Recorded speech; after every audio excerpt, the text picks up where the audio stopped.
नमं विष्णुपदाय कृष्णप्रेष्ठाय भूतले श्रीमते भक्तिवेदान्त स्वामिनिति नामिने।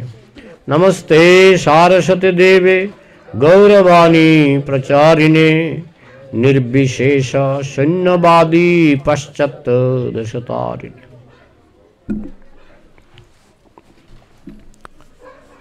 आज আমরা ভগবত গীতার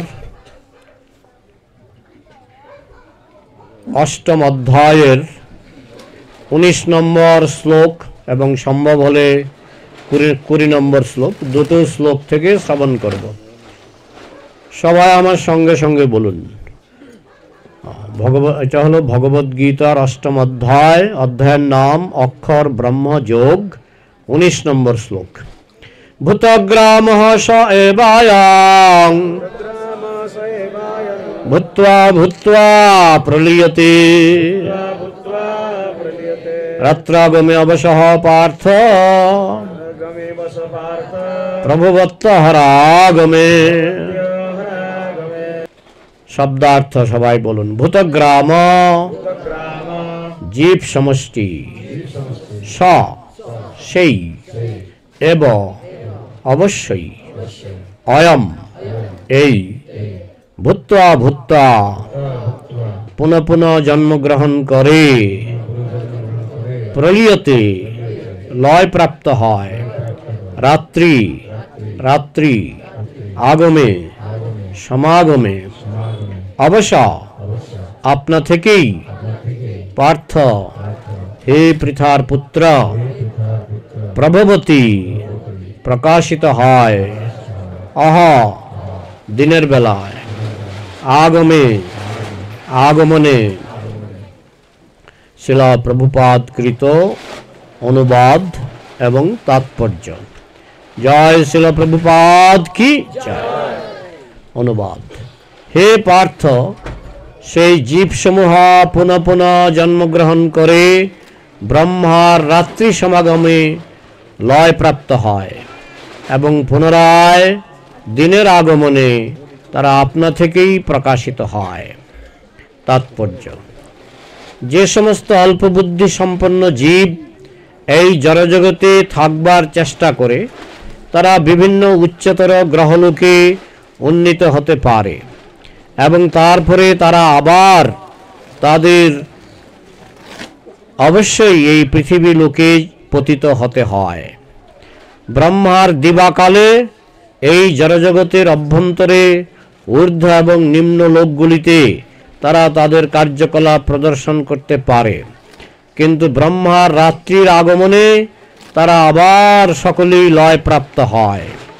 জড়জাগতিক কার্যকলাপের জন্য ব্রহ্মার দিবাভাগে তারা বিভিন্ন কলেবর প্রাপ্ত হয় এবং রাত্রে তাদের সেই সমস্ত কলেবরের বিনাশ হলে জীবসমূহ শ্রীবিষ্ণুর অঙ্গে একসঙ্গে অবস্থান করে। তারপর ব্রহ্মার দিনের আবির্ভাবে তারা আবার প্রকাশিত হয়। ভূত্বা ভূত্বা প্রলীয়তে। দিনের বেলায় তারা প্রকাশিত হয় এবং রাত্রিবেলায় তারা আবার লয় প্রাপ্ত হয়। অন্তিমে ব্রহ্মার আয়ু যখন শেষ হয়ে যায় তখন তারা সকলে বিলীন হয়ে যায় এবং কোটি কোটি বছর ধরে অপ্রকাশিত থাকে। আর একটি কল্পে ব্রহ্মা যখন আবার জন্মগ্রহণ করেন তখন তারা পুনরায় ব্যক্ত হয়।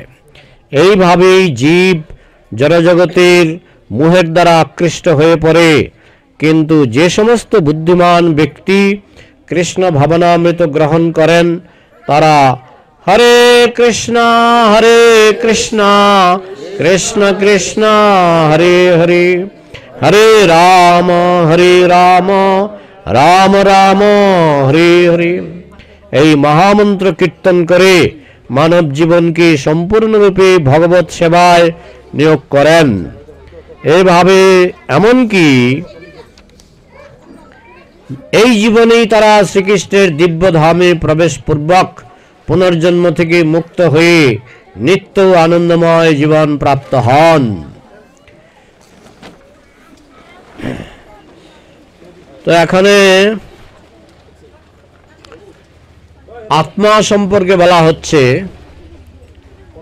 আত্মার ধ্বংস হয় না, আত্মার মৃত্যু হয় না। তো আমরা যে বলি মৃত্যু, কিসের মৃত্যু? দেহের মৃত্যু।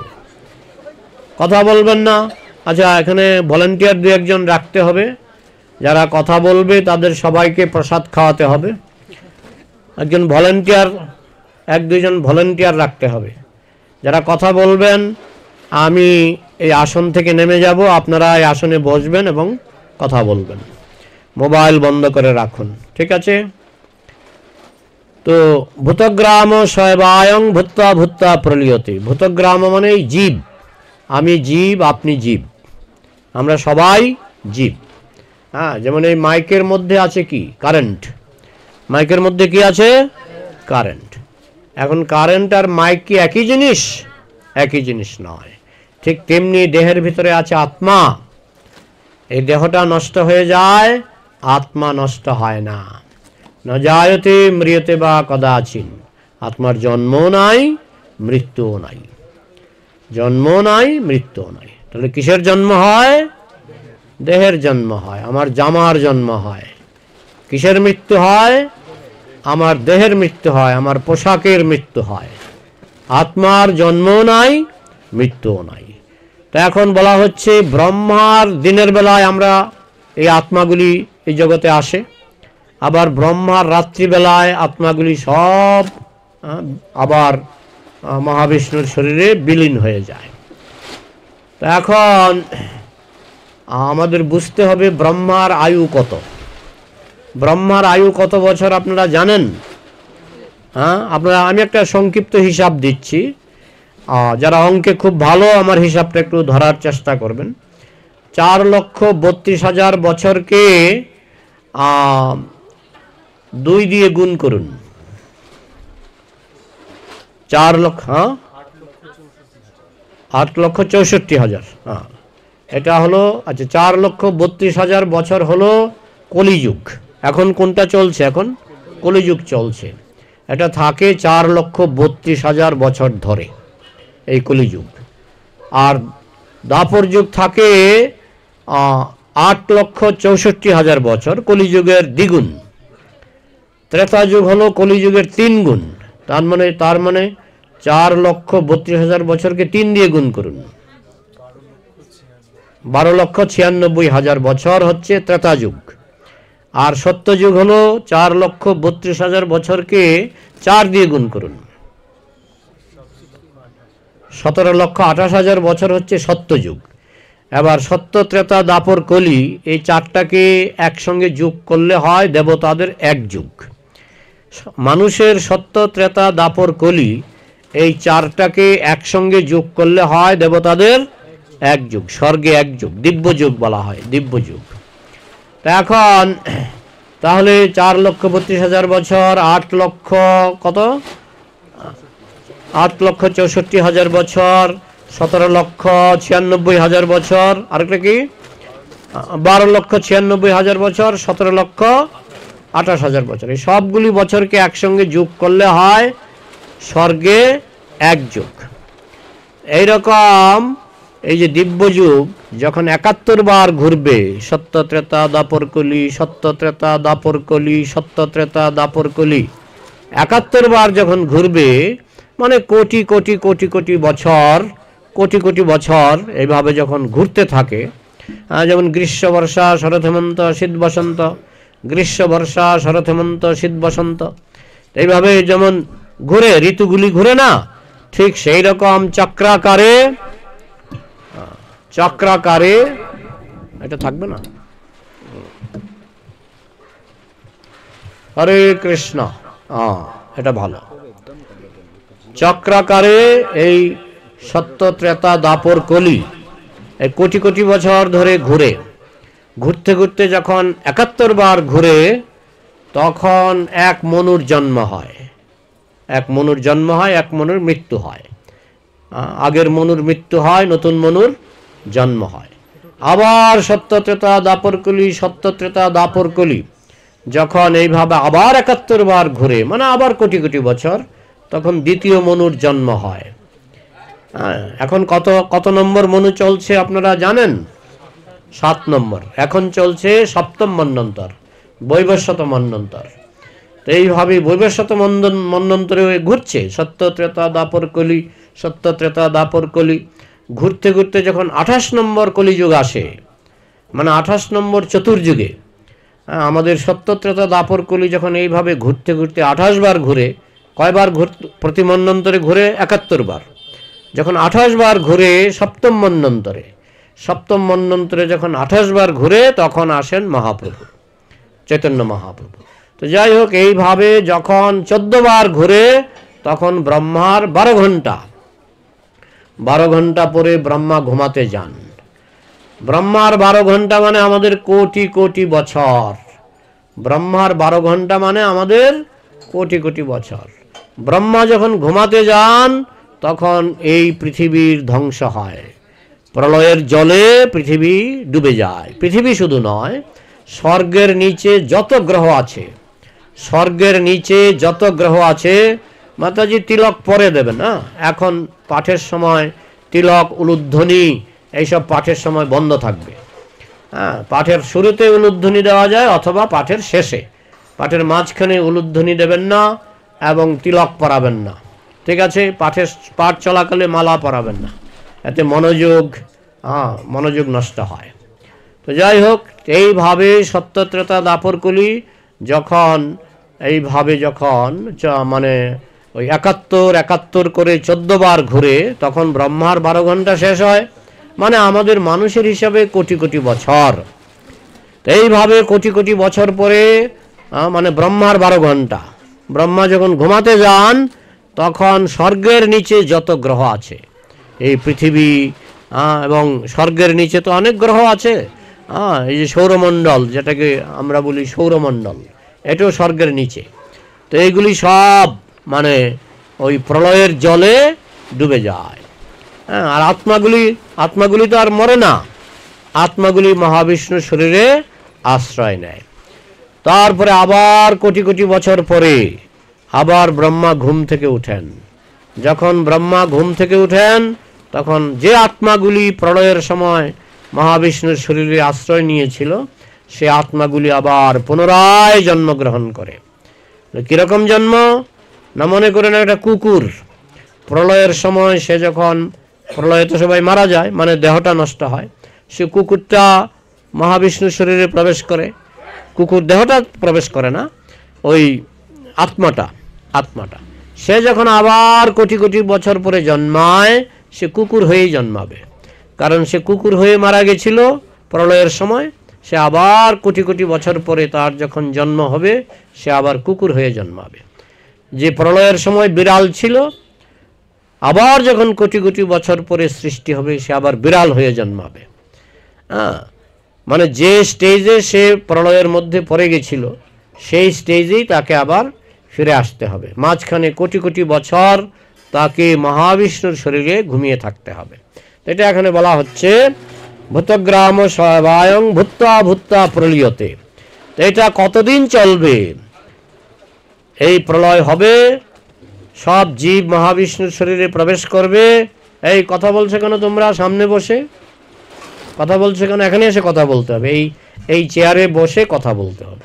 এখানে কেউ কথা বলতে পারবেন না। যদি কথা বলার ইচ্ছা হয়, এই চেয়ারে বসে কথা বলবেন। তো যাই হোক, তো ভূতগ্রাম স্বয়ং ভূত্বা ভূত্বা প্রলয়তে, বারবার প্রলয় হচ্ছে, আবার কোটি কোটি বছর পরে বারবার সৃষ্টি হচ্ছে, আবার প্রলয় হচ্ছে, আবার সৃষ্টি হচ্ছে। এটাকেই বলা হচ্ছে ভূত্বা ভূত্বা প্রলয়তে, বারবার হচ্ছে। এই প্রলয়ও বারবার হচ্ছে, সৃষ্টিও বারবার হচ্ছে। তাহলে আমরা যে এখানে কয়েকজন ভক্ত, এই শিলংয়ের এই জায়গাটার নাম কি? Six Furlong. এই যে 6 ফার্লং, এই 6 ফার্লং জায়গাতে যে আমরা এখানে এসে বসেছি, এবার চিন্তা করুন, ব্রহ্মার কোটি কোটি বছরে আমরা এখানে এসে জমায়েত হয়েছি। এটা একটা বিদ্যুৎ ঝলকানি, এটা একটা বিদ্যুৎ ঝলকানি। কারণ আমাদের এই এখানে আমরা বড়জোর 80 বছর, 90 বছর, 100 বছরের উপরে আজকাল কল্পনাই করা যায় না, তাই না? তো এই যে আমরা এখানে এই শিলংয়ের 6 ফারলং জায়গায় এসে জমায়েত হয়েছি, সেটা কোটি কোটি কোটি বছরের হিসাবে সেটা একটা বিদ্যুৎ ঝলকানি, খুব অল্প সময়। কিন্তু মায়ার আকর্ষণে আমরা এই অল্প সময়টাকে মনে করছি নিত্যকাল, আমরা মনে করছি এটা আমাদের নিত্য জীবন, পার্মানেন্ট জীবন। হ্যাঁ, পার্মানেন্ট, আত্মা পার্মানেন্ট, কিন্তু এই শিলংয়ে আমরা যে 6 ফারলংয়ে বসে আছি এটা পার্মানেন্ট নয়, এটা একটা বিদ্যুৎ ঝলকানি, দেখতে দেখতে চলে যাবে। দেখতে দেখতে সবার মৃত্যু হবে, আবার পুনর্জন্ম হবে, আবার মৃত্যু হবে, আবার পুনর্জন্ম হবে, এই পাইকারি হারে চলছে। মাঝখানে কি হয়, কোটি কোটি বছর পরে ওই ব্রহ্মা ঘুমাতে যায়, তখন আমরা মহাবিষ্ণুর শরীরে প্রবেশ করি। আবার মহাবিষ্ণুর শরীর থেকে আমরা ব্রহ্মা যখন আবার পুনরায় জন্মগ্রহণ করে, তখন আমরা মহাবিষ্ণুর শরীর থেকে আবার বেরিয়ে আসি। এটাই কৃষ্ণ বলছেন, ভূতগ্রাম সবায়ং ভূত্তা ভূত্তা প্রলীয়তে রাত্রাগমে অবশ্য পার্থ। যখন ব্রহ্মার রাত্রি আসে তখন আমরা সব অবশের মতো আমরা মহাবিষ্ণুর শরীরে প্রবেশ করি। প্রভবন্তী অহরাগমে, অহ মানে দিন। আবার যখন দিনের বেলা হয়, কার দিনের বেলা? ব্রহ্মার দিনের বেলা, আমার আপনার দিনের বেলা নয়, ব্রহ্মার দিনের বেলা, তখন আবার আমরা এই জগতে প্রবেশ করি। এই হচ্ছে এই জগতের চেহারা।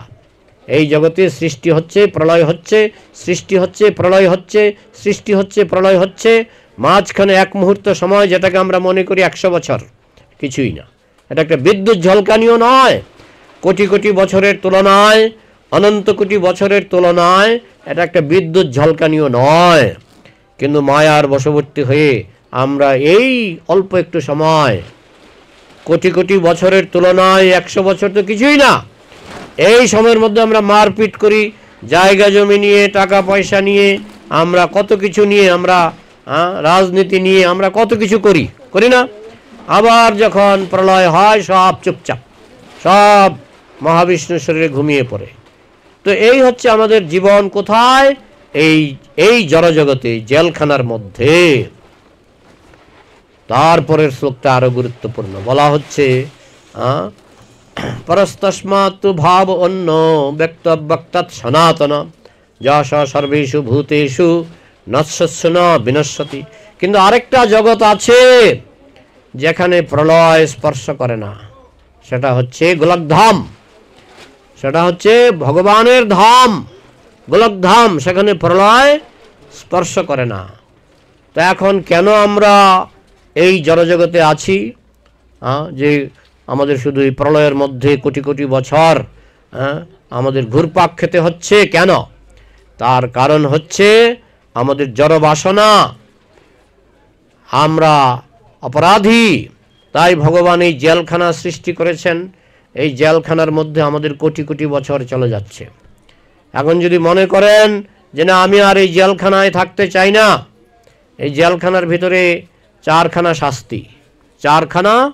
শাস্তি, জন্ম মৃত্যু জরা ব্যাধি, গীতাতেই আছে, জন্ম মৃত্যু জরা ব্যাধি দুঃখ দোষানুদর্শনম। এই 4খানা শাস্তি এই জেলখানার মধ্যে আমাদের ভুগতে হবে। 84 লক্ষ বার জন্মগ্রহণ করতে হবে, 84 লক্ষ বার মৃত্যুবরণ করতে হবে, যতদিন প্রলয় না হচ্ছে এইভাবে চলবে। তারপরে জন্ম মৃত্যু, জরা মানে বৃদ্ধ বয়স। বৃদ্ধ বয়সটা কি? বৃদ্ধ বয়সে আমাদের সব অহংকার চূর্ণ হয়ে যায়, তাই না? ইয়ং বয়সে আমাদের খুব অহংকার থাকে, তাই না? বৃদ্ধ বয়সে ওই যে একজন বক্সার ছিলেন, মোহাম্মদ আলী, তা তিনি সারা পৃথিবীতে তিনি কুস্তি যুদ্ধে তিনি খুব ভালো ছিলেন, কিন্তু শেষ বয়সে তার হাত কাঁপতো। তিনি ওই চা খেতেন তো, চার কাপটা তুলে খেতে পারতেন না, হাত কাঁপত। তাহলে একজন শক্তিশালী ব্যক্তিও বৃদ্ধ বয়সে নড়তে চড়তে পারে না, তার সব অহংকার চূর্ণ হয়ে যায়। তাহলে জন্ম যন্ত্রণা, মৃত্যু যন্ত্রণা, বার্ধক্য যন্ত্রণা, রোগ যন্ত্রণা, কার রোগ হয় না? যে কোটিপতি তারও রোগ হয়, যে গরিব তারও রোগ হয়। গরিবের গরিব রোগ, ধনীর ধনী রোগ, তাই না? ধনী রোগ মানে যেমন ডায়াবেটিস ধনী রোগ, হ্যাঁ, যেমন ক্যান্সার ধনী রোগ, আর সামান্য আমাশা গরিব রোগ। তো যার পয়সা কম তার ছোট ছোট রোগ হয় সাধারণত দেখা যায়, আর যার পয়সা বেশি তার বড় বড় রোগ হয়, তাই না? ধনী মানুষের ধনী রোগ, গরিব মানুষের গরিব রোগ। অবশ্য ব্যতিক্রম আছে, পাপ কর্ম অনুসারে ব্যতিক্রম আছে। তো যাই হোক, রোগ যন্ত্রণা, আপনি প্রধানমন্ত্রী হলেও রোগ হতে পারে, এমন নয় যে প্রধানমন্ত্রী বা রাষ্ট্রপতি রোগ, তাদের রোগ হবে না, যে কোনো কোটিপতির রোগ হতে পারে। তাহলে জন্ম যন্ত্রণা, মৃত্যু যন্ত্রণা, রোগ যন্ত্রণা, বার্ধক্য যন্ত্রণা, এই চারখানা যন্ত্রণা হচ্ছে জেলখানার শাস্তি। স্বর্গে গেলেও এই শাস্তি আপনি পাবেন, স্বর্গে গেলেও এই শাস্তি পাবেন। স্বর্গের উপরে, অনেক উপরে আছে ব্রহ্মলোক। আব্রহ্ম ভুবনা লোকা পুনরাবর্তিন অর্জুন। ব্রহ্মলোক থেকে শুরু করে পাতাল লোক পর্যন্ত সর্বত্রই জন্ম যন্ত্রণা, মৃত্যু যন্ত্রণা, রোগ যন্ত্রণা, বার্ধক্য যন্ত্রণা, কম আর বেশি কিন্তু আছে। এই চারটা জিনিস সর্বত্রই আছে। কিন্তু একটা জগৎ আছে যেটা জেলখানার বাইরে, একটা জগৎ আছে যেটা জেলখানার বাইরে, সেটাকে খ্রিস্টানরা বলে কিংডম অফ গড, আমরা বলি গোলকধাম। গোলকধাম, তাই না? এই যে গোলকধাম, সেখানে কিন্তু পরস্তস্মাত্তু ভাব অন্য ব্যক্ত অব্যক্তাৎ সনাতন, এটাই জেলখানার বাইরে। সেই যে চিন্ময় ধাম, সেটা জেলখানার বাইরে, ব্যক্ত অব্যক্তাৎ সনাতন। এই জেলখানাটার আবার দুটো রূপ, একটা হচ্ছে ব্যক্ত রূপ, একটা হচ্ছে অব্যক্ত রূপ। একটা দেখা যায় আর একটা দেখা যায় না, সূক্ষ্ম রূপ। তো এই যে জেলখানা, এটা ব্যক্ত রূপেই হোক, সূক্ষ্ম রূপেই হোক, তার অনেক উপরে হচ্ছে গোলকধাম। পরস্তস্মাত্তু ভাব অন্য, সেই অন্য জগৎ গোলকধাম, কিংডম অফ গড, সেটা অনেক উপরে। সেখানে জেলখানার এই চারটা কষ্ট স্পর্শ করতে পারে না। জেলখানার যে চারখানা কষ্ট আমরা ভোগ করছি, সেখানে শুধু আনন্দ আর আনন্দ।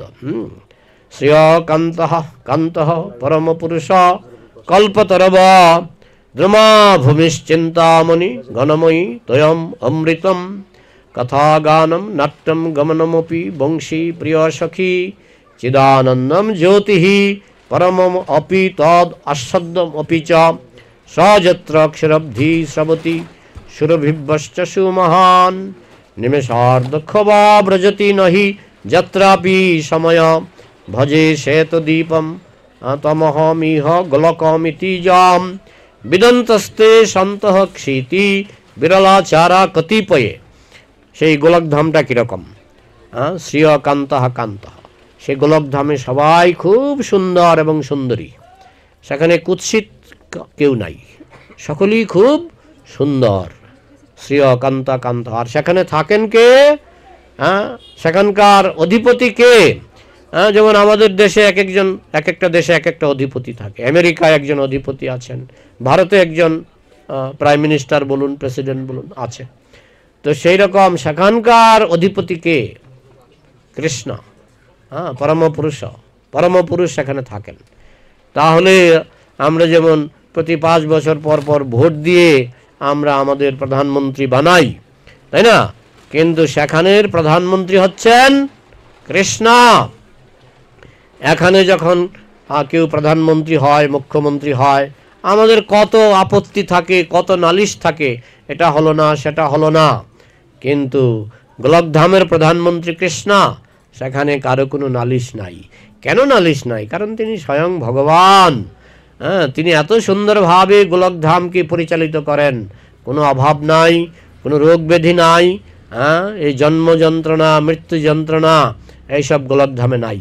রোগ যন্ত্রণা, রোগ হয় না, সর্দিও হয় না, গোলকধামে সর্দিও হয় না। তো এইভাবে জন্ম মৃত্যু জরা ব্যাধি, রোগ যন্ত্রণা, বার্ধক্য যন্ত্রণা, এগুলি গোলকধামে নেই। শ্রেয়কান্তঃ কান্তঃ পরম পুরুষ, এবং সেখানে পরম পুরুষ ভগবান, তিনি হচ্ছেন সেখানকার ভক্তদের অধিপতি। পরম পুরুষ কল্পতরব, সেখানকার গাছগুলি কিরকম? কল্পতরু। সেখানে বেকার সমস্যা নেই, কারণ মানুষ চাকরি করে কেন? কাপড় কিনতে হবে, অন্ন বস্ত্র বাসস্থান, সেই জন্যই তো মানুষ চাকরি করে। গোলকে চাকরি করতে হয় না। আপনি গাছের কাছে যাবেন, অন্ন দরকার, হে গাছ, হে কল্পবৃক্ষ, আমাকে এইটা দাও সেটা দাও, আমাকে রসগোল্লা দাও, জিলিপি দাও। গাছ first class jalebi, first class rasgulla আপনাকে দিয়ে দেবে। হ্যাঁ, অন্য বস্ত্র, হে গাছ, হে কল্পবৃক্ষ, আমাকে বস্ত্র দাও একেবারে। হ্যাঁ, ওই যেমন আমাদের শান্তিপুরে বিক্রি হয় একটা শাড়ির দাম 12 লাখ টাকা, শুনেছেন? হ্যাঁ, ওই যে কি ডোনা গাঙ্গুলি কিনেছে 8 লাখ না 12 লাখ টাকা দিয়ে একটা শাড়ি কিনেছে। তো আপনি যদি গোলকধামে চলে যান, গিয়ে যদি বলেন আমাকে একটা শাড়ি দাও, এর থেকে ভালো শাড়ি আপনাকে দিয়ে দেবে। তো বেকার সমস্যা নেই সেখানে, বেকার সমস্যা নেই, কারণ সব ফ্রি, ভগবানের ধামে সব ফ্রি। হ্যাঁ, তো কল্পতরু, সেখানকার গাছগুলি হচ্ছে কল্পতরু, যা চাইবেন তাই পাবেন, গাছের কাছে যা চাইবেন তাই পাবেন ফ্রি। সেই জন্য সেখানকার গাছগুলিকে বলা হয় কল্পতরু। কল্পতরু দ্রুমা, কল্পতরু দ্রুমা মানে গাছ। হ্যাঁ, কল্পতরু দ্রুমা ভূমি চিন্তামণি, সেখানকার মাটি চিন্তামণি দিয়ে নির্মিত, সেখানকার মাটি কথা বলতে পারে। মাটি, আমাদের এখানে মাটি কথা বলে গোলকধামে, বলে এগুলি প্রভু কি গাঁজা খেয়েছেন নাকি আজকে? আমাকে অনেক সময় ওই অন্য ধর্মের লোকেরা বলে গাঁজা খেয়ে বলছে।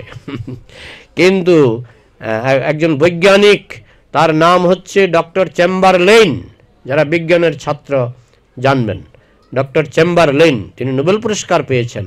তার থিওরিটা হচ্ছে অ্যান্টিম্যাটার। অ্যান্টিম্যাটার একটা থিওরি তিনি লিখেছেন, সেটা লিখে তিনি নোবেল পুরস্কার পেয়েছেন ডক্টর চেম্বারলেন। হ্যাঁ, আজকাল তো সব ইন্টারনেটে খোঁজ করলে, গুগল সার্চ করলে পেয়ে যাবেন, টাইপ করবেন ডক্টর চেম্বারলেন অ্যান্টিম্যাটার, পেয়ে যাবেন। অ্যান্টিম্যাটারটা কি? ম্যাটারের অ্যান্টি, ম্যাটারের অ্যান্টি। তো তিনি অ্যান্টিম্যাটার, তিনি, তাকে বলা হয় অ্যান্টিম্যাটার, তিনি আবিষ্কার করেছেন। এবং তিনি বলেছেন দুটো জগৎ আছে, একটা জগৎ হচ্ছে ম্যাটেরিয়াল ইউনিভার্স, আরেকটা জগৎ হচ্ছে অ্যান্টি ম্যাটেরিয়াল ইউনিভার্স। ম্যাটেরিয়াল ইউনিভার্সটা জড় পদার্থ দিয়ে তৈরি, এটা হচ্ছে জেলখানা। তিনি এত সব বলেননি, কিন্তু আমাদের ভাগবতে বাড়তি খবরটা ডক্টর চেম্বারলেন শুধু বলেছেন দুটো জগৎ আছে, একটা অ্যান্টি ম্যাটেরিয়াল ইউনিভার্স, আমরা যেটাকে বলি চিন্ময় জগৎ, আরেকটা হচ্ছে ম্যাটেরিয়াল ইউনিভার্স, যেটাকে আমরা বলি জড় জগৎ বা জেলখানা। তো তিনি বলছেন ম্যাটারের উল্টা, ম্যাটারের উল্টো একটা জগৎ আছে, সেটার নাম হচ্ছে অ্যান্টি ম্যাটেরিয়াল ইউনিভার্স, যেটা আমরা ভাগবতে বলি চিৎ জগৎ, চিদাকাশ, গোলকধাম, বৈকুণ্ঠ ধাম। তাহলে বিজ্ঞানের সঙ্গে কিন্তু মিলছে, যদিও তারা বিস্তারিতভাবে জানে না। ডক্টর চেম্বারলেন শুধু এইটুকু বলেই ক্ষান্ত হয়েছেন যে দুটো ব্রহ্মাণ্ড আছে, জড় ব্রহ্মাণ্ড এবং চিৎ ব্রহ্মাণ্ড, কিন্তু তিনি কিন্তু বিস্তারিত কিছু বলেননি। বিস্তারিতটা পাবেন শ্রীমদ্ ভাগবতে বা গীতা। তো আমরা খবর পাচ্ছি, আজকের এই শ্লোকেই আমরা সেই চিৎ জগতের কথাই শুনতে পাচ্ছি। এবং ব্রহ্মসংহিতায় আমি যে শ্লোকটা বললাম, শ্রেয় কান্ত কান্ত, হ্যাঁ, এটা হচ্ছে ব্রহ্মসংহিতায় বর্ণনা করা হচ্ছে সেই অ্যান্টি ম্যাটেরিয়াল ইউনিভার্সের কথা। হ্যাঁ, সেখানকার গাছগুলি কল্পতরু, সেখানকার মাটি কথা বলে। বলে কীরকম? মাটি তো কথা বলতে পারে না, কিন্তু সেটা তো অ্যান্টিম্যাটার। সেখানকার মাটি হচ্ছে অ্যান্টিম্যাটার, এখানকার মাটি হচ্ছে ম্যাটার। ম্যাটারের অ্যান্টি, বিপরীত সেখানকার মাটি। তাই ম্যাটারের বিপরীত মানে কি? প্রাণ। ম্যাটারের বিপরীত হচ্ছে প্রাণ। তাই আপনি যদি চিৎ জগতে যান, একটা জায়গায় বসে আছেন, আপনি কখনো একাকী বোধ করবেন না। আপনার কথা বলার ইচ্ছা হলো, তখন মাটিকে বলবেন, এই মাটি, হ্যাঁ তুমি কি ভাবছো? তখন তারা সবাই কৃষ্ণের কথাই চিন্তা করে। তো মাটির সঙ্গে কথা বলে আপনি ঘন্টার পর ঘন্টা কাটিয়ে দিতে পারবেন। তো এই হচ্ছে চিৎ জগৎ। দ্রুমা ভূমি চিন্তামণি গণময়ী। হ্যাঁ, আর তুয়ম মানে গাছ, তুয়ম মানে জল, তুয়ম অমৃতম। সেখানকার জল হচ্ছে কিরকম? অমৃতের মতো সুস্বাদু। সেখানকার জল অমৃতের মতো সুস্বাদু। হ্যাঁ, তুয়ম অমৃতম কথা গানম। আবার কিছু কিছু সমস্যা আছে। একটা সমস্যা হচ্ছে সেখানে কেউ কথা বলতে পারে না। বড় সমস্যা না? কারণ সমস্যা হচ্ছে আপনি কথা বলার চেষ্টা করলেই মুখ থেকে বেরোবে সঙ্গীত। আপনি যখনই কিছু মনের ভাব প্রকাশ করবেন, তখন মুখ থেকে কি বেরোবে? সঙ্গীত। সেখানকার মাতৃভাষা সঙ্গীত। হ্যাঁ, আমরা যেমন বলি আমার মাতৃভাষা বাংলা, আপনার মাতৃভাষা হিন্দি। গোলকধামের মাতৃভাষা কি? সঙ্গীত। কথা বলতে পারে না কেউ, কথা বলার চেষ্টা করলেও তারা কথা বলতে পারে না। মুখ থেকে যখনই তারা কিছু মনের ভাব প্রকাশ করে গান গেয়ে প্রকাশ করতে হয়। সবাই ওই লতা মঙ্গেশকর কিছু না, এসব সেখানকার সবাই লতা মঙ্গেশকর থেকে ভালো গান গায় চিৎ জগতে, বুঝেছেন? তাহলে কথা গানম, সেখানে কেউ কথা বলতে পারে না, সবাই গান করে, মানে মুখ খুললেই সঙ্গীত। কথা গানম নাট্যম গমনম, সেখানে কেউ হাঁটতে পারে না, এগুলি সমস্যা। সেখানে কেউ হাঁটতে পারে না, হাঁটার চেষ্টা করলে কি হয়? নৃত্যম গমনম, নৃত্যম গমনম, হাঁটার চেষ্টা করলে কি হয়? নাচ। আপনি হাঁটার চেষ্টা করলে হাঁটতে পারবেন না, হাঁটার চেষ্টা করলেই নাচ হয়ে যাবে। এখানে যখন আমরা এক বাড়ি থেকে আরেক বাড়িতে যাই, এক দোকান থেকে আরেক দোকানে যাই, আমরা তো হেঁটে যাই। গোলকধামে হাঁটার কোনো প্রশ্ন নাই। আপনি এক জায়গা থেকে আরেক জায়গায় যাবেন, নেচে নেচে যেতে হবে। আর এত সুন্দর নাচ, আমাদের পৃথিবীর কেউ, এমনকি স্বর্গের অপ্সরাও সেরকম নাচতে পারে না। খুব সুন্দর নাচ, সেটা স্বাভাবিক, সেটা মিউজিক কলেজে গিয়ে শিখতে হয় না, সেটা সেখানে স্বতঃসিদ্ধ। যখনই আপনি গোলকে প্রবেশ করবেন, আপনার হাঁটা বন্ধ হয়ে গেল জন্মের মতো, আপনি আর হাঁটতে পারবেন না। তো যাতায়াত কিভাবে হবে? নেচে নেচে যাতায়াত। তাহলে কথা গানম, কথাগুলি হবে গান, আর হাঁটা হবে নৃত্য। আপনার হাঁটা চলা হবে নৃত্য। কথা গানম নাট্যম গমনম বংশী প্রিয় সখী, সেখানে সব গোপবালকরা বাঁশি বাজায়। ফ্রি থাকলে যা হয়, এখানেও আমরা দেখি পৃথিবীতে যারা ফ্রি, অনেক সময় বাঁশি টাশি বাজায় না। তো চিৎ জগতে যেহেতু সবাই ফ্রি, সবার সঙ্গেই বাঁশি থাকে। যখনই একটু ইচ্ছা হয় একটু বাঁশি বাজিয়ে নেয়, বংশী প্রিয় সখী। তাই বাঁশি হচ্ছে, আপনি তো বাঁশির সঙ্গে কথাও বলতে পারবেন, কারণ চিৎ জগতে কোনো জড়বস্তু নাই, চিৎ জগতে নিষ্প্রাণ বস্তু নাই। বাঁশিরও প্রাণ আছে, জলেরও প্রাণ আছে, সেখানে সব কিছু প্রাণবন্ত, মাটিরও প্রাণ আছে। কথা গানম নাট্যম গমনম অপি বংশী প্রিয় সখী চিদানন্দম জ্যোতি, সেখানে যে জ্যোতি, সেখানে কিন্তু সূর্য লাগে না। কেন লাগে না? কারণ সেখানকার গ্রহ নক্ষত্র সব জ্যোতির্ময়, সেখানকার গ্রহ নক্ষত্র সব জ্যোতির্ময়, তাই সূর্যের প্রয়োজন নাই। গাছপালা সব জ্যোতির্ময়। সেখানে যারা বসবাস করে তাদের শরীর থেকে জ্যোতি বেরোয়। তো চিদানন্দম জ্যোতি, জ্যোতিটা কিরকম? এখানে শিলংবাসীরা তো বুঝবে না। আমরা যে থাকি মায়াপুরে বলুন, ওইসব জায়গায় গরমের দিনে খুব কষ্ট হয়, গরমের দিনে খুব কষ্ট হয়। শিলং তো এয়ার কন্ডিশন না, গরমের দিনে কষ্ট হয় আপনাদের? না, আরাম। গরমের দিনে এখানে আরাম না, হালকা হালকা গরম। তো যাই হোক, তো চিদানন্দ জ্যোতি, চিদাকাশের যে জ্যোতি সেটা আনন্দময়, আনন্দময় জ্যোতি। চিদানন্দম জ্যোতি পরমপি তদ আস্বাদ্যমপি চ, সেই জ্যোতিটা আস্বাদনীয়।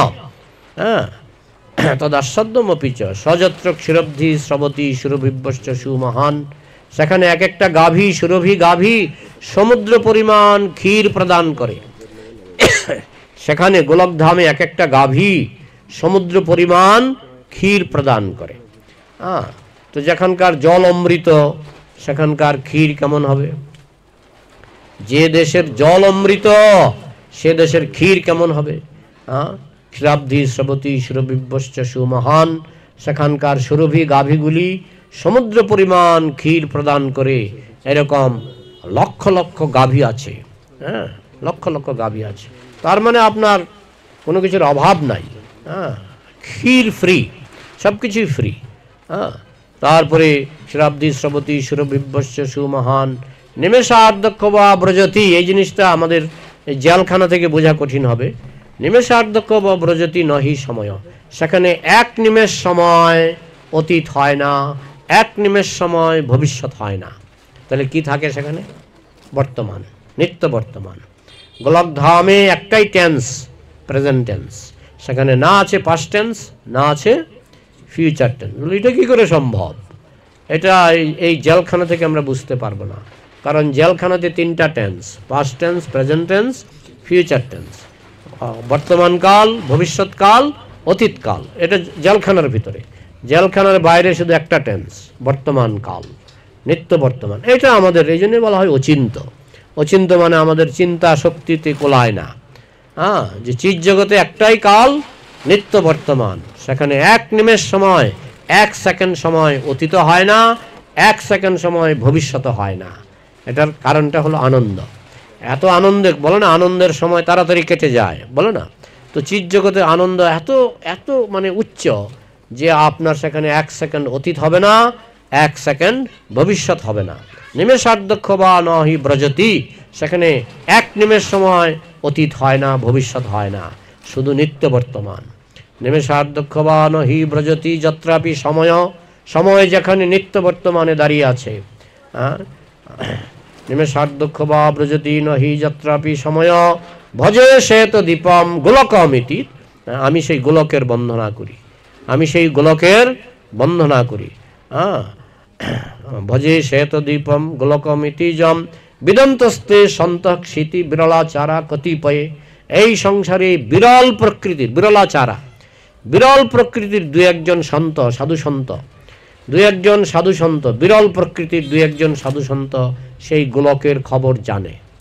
আর বেশিরভাগ মানুষ জেলখানায় ডুব দিয়ে আছে, জেলখানার নকল আনন্দে, জেলখানার নকল আনন্দে। এই যেমন শুকর মলমূত্র খায় কিন্তু লেজ নাড়ে আনন্দে, তাই না? খাচ্ছে কি? মলমূত্র, কিন্তু লেজ নাড়ছে তো। পশু আনন্দ না পেলে লেজ নাড়ে না। যে কুকুর লেজ নাড়ে মালিককে দেখলে, তার একটা আনন্দ হয়। তো শুকর খাচ্ছে মলমূত্র, সে লেজ নাড়ছে। তো মানুষও, মানুষ পুঁজ খায়, পুঁজ। যেমন আপনার হাতটা যদি কেটে দেন, হাতটা কেটে যদি গরম জলে সিদ্ধ করেন, তো হাতের মধ্যে কি হবে? পুঁজ হবে, হবে না? গরম গরম জলে সিদ্ধ করলে হাতের মধ্যে পুঁজ হবে না কি? এটা কি আমি অবৈজ্ঞানিক কথা বললাম? হাতের মধ্যে পুঁজ জমে তো, একটু আগুনে হাত দিয়ে দেখবেন হাতে পুঁজ হয়ে যায়। পুঁজ হয় না? সঙ্গে সঙ্গে পুঁজ হয়ে যায়।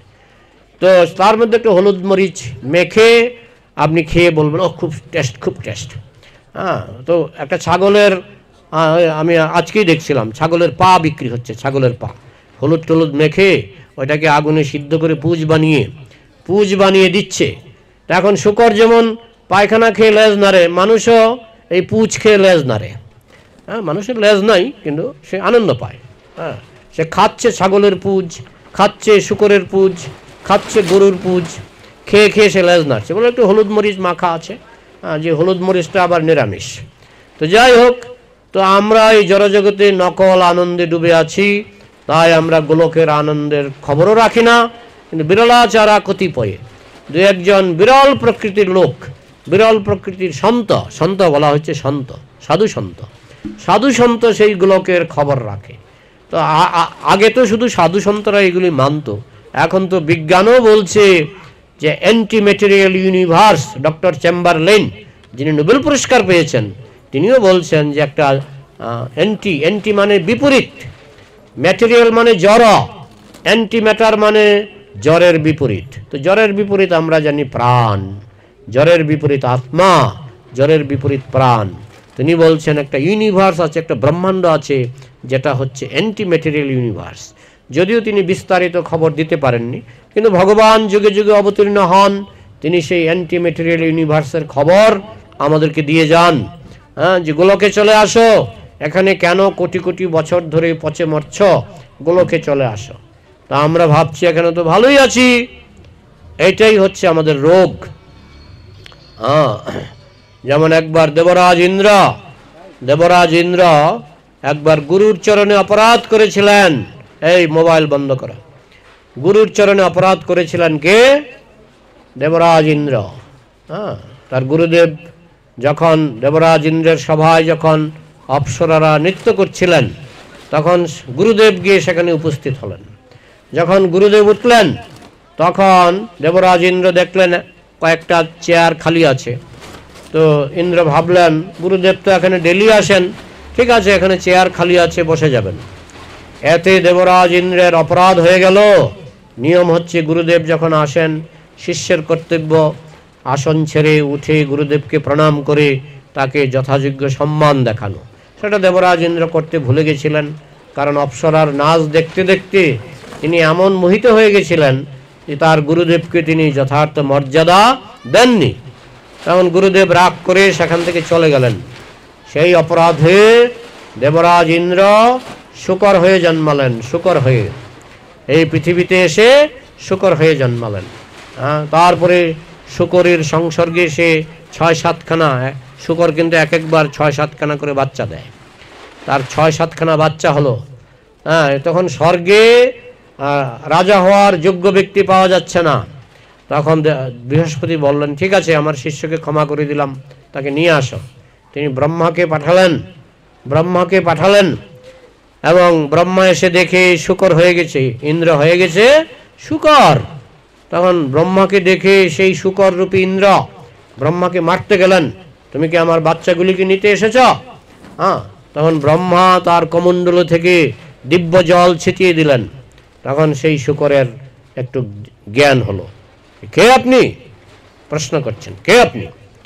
যে তুমি তো ব্রহ্মা বলছেন, তুমি তো ইন্দ্র, দেবরাজ ইন্দ্র, তুমি প্রতিদিন স্বর্গে অমৃত ভোজি, তুমি অমৃত খেতে, এখানে তুমি কি খাচ্ছ? ড্রেনের পচা জল আর মলমূত্র।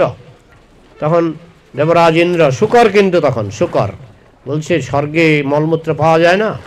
না, আমি স্বর্গে যাব না, আমি স্বর্গে যাব না, এত সুস্বাদু ডেলিশিয়াস মলমূত্র যদি সেখানে পাওয়া না যায়, আমি স্বর্গে গিয়ে করবোটা কি? বলে, আরে না, সেখানে অমৃত পাওয়া যায়, ব্রহ্মা বলছেন। আর দূর, ছাড়ো তোমার অমৃত, এখানে কি টেস্টি জিনিস আমি খাচ্ছি আমি জানি। তো শূকরকে আর বোঝাতে পারলেন না। তখন ব্রহ্মা শুকরিটাকে মেরে ফেললেন। যখন শুকরিটাকে মারলেন, দেখছি এত বড় বদমাইশ। তারপরে ওই শূকরের ৫-৬টা সন্তান ছিল, এগুলিকে মারলেন। তখন সে দেখতে পেল একে একে ব্রহ্মা সবাইকে মেরে ফেলছেন। তখন শূকরকেও মারলেন। তখন শূকরের দেহ থেকে ইন্দ্রের আত্মা বেরিয়ে এলো। আরে, আমি এখানে কি করে এলাম? বলে, তুমি তোমার গুরুদেবের অভিশাপে তুমি এখানে এসেছো। বলে, এইসব আমি খাচ্ছিলাম, এইসব মলমূত্র আমি খাচ্ছিলাম। ছি ছি ছি ছি ছি ছি ছি ছি। তো আমরা মানুষ, আমাদের এই দশা হয়ে গেছে। আমরা পুঁজ খেয়ে মনে করছি, শূকর যেমন মলমূত্র খেয়ে মনে করে না জানি কি মহাজিনিস খেয়ে ফেললাম। আমরাও এইসব পুঁজ টুস খেয়ে আমরা ভাবছি কি জানি মহাজিনিস খেয়ে ফেললাম। কিন্তু যখন গোলকে যাবেন, অমৃত খাবেন, গোলকে মৃত্যু নাই। আমরা এই পুঁজ খাওয়ার জন্য আমরা মৃত্যুকে পর্যন্ত মেনে নিয়েছি।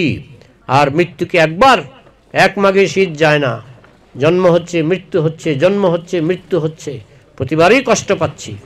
কিন্তু আমরা ওই পুঁজ খাওয়ার আনন্দে আমরা সব ভুলে গেছি। ইন্দ্র যেমন একটা শুকরীকে পত্নী রূপে গ্রহণ করেছিল, সে মনে করছে শুকরীটা খুব সুন্দরী। আমরাও মনে করছি এই জগতের নরনারীর মধ্যে যে আকর্ষণ, এটা খুব চমৎকার। কোনো কিছুই চমৎকার নয়, আমরা চমৎকার বলে মনে করি কারণ আমরা গোলকের রূপ জানি না। গোলকের যে মানুষগুলি কিরকম সুন্দর আমরা জানি না, তাই আমরা এই জড়জগতের এই পেঁচাপেচি নিয়েই আমরা মনে করি না জানি কত সুন্দর জায়গায় আছি, সুন্দর দেশে আছি, সুন্দর খাবার খাচ্ছি, কিন্তু আসলে আমরা জঘন্য জীবন যাপন করছি, সেটা আমরা টেরই পাচ্ছি না। শূকর যেমন টের পায় না, শূকর যখন মলমূত্র খায় সে কি টের পায় এটা জঘন্য না ভালো না খারাপ? বুঝতে পারে? মানুষও বুঝতে পারে না। তো যাই হোক, মানুষকে উদ্ধার করবার জন্য ভগবান যুগে যুগে আসেন। তিনি কৃষ্ণ রূপে এসেছেন, রামচন্দ্র রূপে এসেছেন, তিনি মহাপ্রভু রূপে এসেছেন, কলিযুগের যুগাবতার, আমাদেরকে উদ্ধার করবার জন্য। তিনি বুঝাবার চেষ্টা করছেন, এসব ছাড়ো, এসব জঘন্য জীবন ছাড়ো। এখন আছো পৃথিবীতে, চলে যাবে নরকে। মাঝে মধ্যে স্বর্গেও যাবে, কিন্তু স্বর্গ থেকে আবার পতন হবে, আবার নরকে চলে যাবে। তো ভগবান বোঝাবার জন্য আসেন, কিন্তু আমরা বুঝি না। একটা শূকরকে যেমন বোঝালেও সে বুঝে না। তাকে যদি বলা হয় মলমূত্র খাবে না, আরে এত কত ভালো জিনিস, তুমি কি বলছো? দেখো না, এগুলি খেয়ে আমার স্বাস্থ্য ভালো হয়েছে। শূকরের স্বাস্থ্য কিন্তু খুব ভালো, তাই না? কি খেয়ে স্বাস্থ্য ভালো? মলমূত্র খেয়ে স্বাস্থ্য ভালো। তো অনেকেই বলে, দেখো না, মাছ মাংস খেয়ে আমার স্বাস্থ্য ভালো হচ্ছে। তো বুঝতে পারে না, মানুষ বুঝতে পারে না যে অমৃত কি জিনিস। গোলকে গেলে ডেলি খাবেন অমৃত, সেখানে কোনো রোগ নাই, মৃত্যু নাই। এত বড় পুরস্কার ছেড়ে আমরা এই সামান্য তুচ্ছ জীবন নিয়ে আমরা সন্তুষ্ট। কিন্তু ভগবান যুগে যুগে আসেন, তিনি আমাদের বোঝাবার চেষ্টা করেন। আজ থেকে 500 বছর আগে ভগবান এসেছিলেন চৈতন্য মহাপ্রভু রূপে তিনি আমাদেরকে বোঝাবার চেষ্টা করেছেন, যে সব ছাড়ো, হরিনাম করো, হরে কৃষ্ণ কৃষ্ণ কৃষ্ণ হরে হরে, হরে রাম রাম রাম হরে হরে। হরিনাম করো, তোমার মন পবিত্র হবে। এইসব জঘন্য জীবন ছেড়ে, আহার নিদ্রা ভয় মৈথুন এইসব ছেড়ে ভগবানের ধামে চলে যাও, গোলকে চলে যাও, সেখানে তোমার মৃত্যু হবে না, তুমি অমরত্ব লাভ করবে। শৃণ্বন্তু বিশ্বে অমৃতস্য পুত্রা বেদাহমেতং পুরুষং মহান্তম তমেব বিদিত্বা অতি মৃত্যুমেতি নন্ন পন্থা বিদ্যতে অয়নায়। হে বিশ্ববাসী, অমৃতের পুত্রগণ, তোমরা শোনো, তোমরা ভুলে গেছো যে তোমরা জেলখানায় এসেছো, তোমরা ভুলে গেছো। এবার তোমরা সেই পুরুষের সন্ধান করো, যে পুরুষকে জানলে পরে তোমার আর মৃত্যু হবে না, তুমি গোলকে চলে যাবে। সেই পুরুষের নাম হচ্ছে শ্রীকৃষ্ণ। সেই পুরুষকে জানো, এই জড়জগতের জেলখানা থেকে বিদায় নিয়ে তুমি সেখানে চলে যাও, তুমি মুক্তি লাভ করো। আর সেই ভগবানকে না জানলে, আর ভগবানের ভজনা না করলে নান্য পন্থা বিদ্যতে অয়নায়, মুক্তি লাভের আর কোনো পথ নাই। কৃষ্ণকে বলা হয় মুকুন্দ, তিনি আমাদের এই জেলখানা থেকে মুক্ত করতে পারবেন। এখন আমরা কৃষ্ণকে বলছি, হে কৃষ্ণ, আমি জেলখানায় থাকতে ভালোবাসি। তখন কৃষ্ণ বলেন, কত বছর? আমি 1 লক্ষ বছর জেলখানায় থাকবো। কৃষ্ণ বলছেন, ঠিক আছে, তোমাকে 10 লক্ষ বছর, কোটি বছর দিয়ে দিলাম। তো আমরা তো বোকামি করছি। যে বুদ্ধিমান সে বলে, না কৃষ্ণ, আমাকে জেলখানা থেকে ছুটি দাও, এই জেলখানা আমার ভালো লাগছে না। কিন্তু যাদের রুচি নষ্ট হয়ে গেছে মায়ার প্রভাবে, মিছে মায়ার বসে যাচ্ছ ভেসে, খাচ্ছ হাবুডুবু বাই, যাদের মায়া জাপটে ধরেছে তারা কোনটা ভালো কোনটা মন্দ বুঝতে পারছে না। কিন্তু যেই জন কৃষ্ণ ভজে সে বড় চতুর, সে বুঝতে পারে আমি দুঃখের সংসারে, মৃত্যুর সংসারে পড়ে আছি, আমাকে অমৃত্যুর সংসারে যেতে হবে, অমরত্বের সংসারে যেতে হবে। সেটা হচ্ছে কৃষ্ণের সংসার, সেটা হচ্ছে গোলকধাম। এই হচ্ছে আমাদের সনাতন শিক্ষার সারমর্ম। এখন আমরা প্রশ্ন উত্তর নিয়ে কিছুক্ষণ সময় দেব। আমাকে একজন প্রশ্ন ধরিয়ে দিয়েছেন এখানে কাগজে লিখে, আপনারা মুখেও করতে পারবেন, কাগজে লিখেও আপনারা প্রশ্ন জমা দিতে পারবেন। ও বিশাল প্রশ্ন দেখছি।